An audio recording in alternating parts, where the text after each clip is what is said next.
Kuram gajonga nyuola mara japuonjre manyako osewito ngimane mokalo kuom lisasi manyoro noba kudo bile kar ohala majua kali kaunti ma Kisumu koro kwa mondo nonro matuto tim maneno ni ochiw ratiro ewi nek mar nyargi. Kaka jafwambo marwa ma Kisumu adhi lero bila maro maboro osemaki kendo inono gi kweth mar aipoa.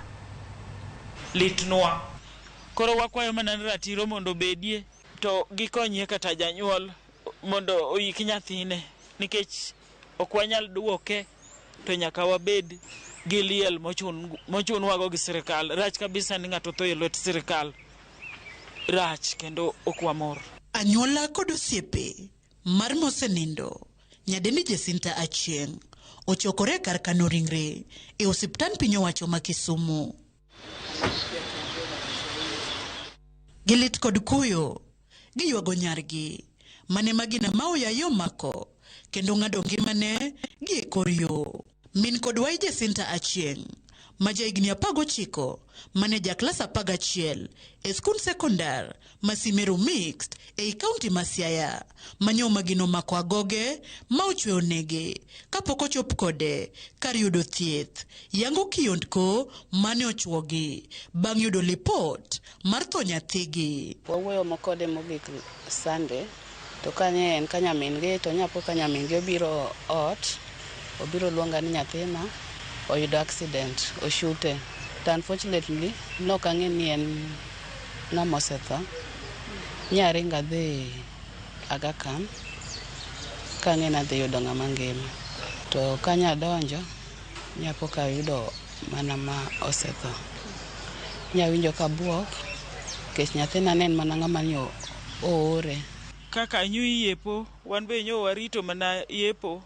Aneno jo uniform kakalo to awacho ni samoro podi obiro biro to apo mana ka simo donjo to kipimo na to nyo buoga. Lit kuom ng'ama tho, lit kuom jonyuol, to lit kuom ji te, to kwang'eyo ni ji adi mabiro tho e yorni.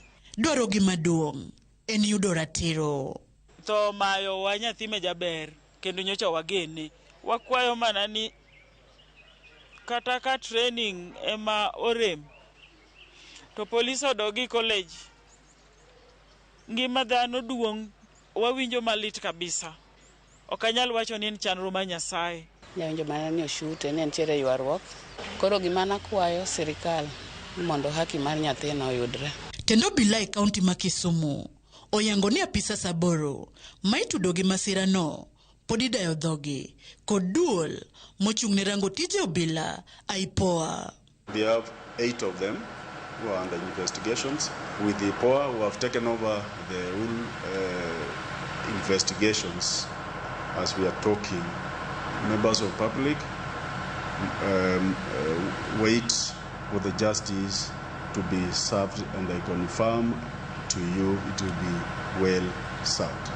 Ringre Jacinta igeno ni kinyo timne bero ka ji mamoko 3 ma bende nyo magina omako to ne osetimne gi thieth kendo ma ogol magina manyo moko kuomgi.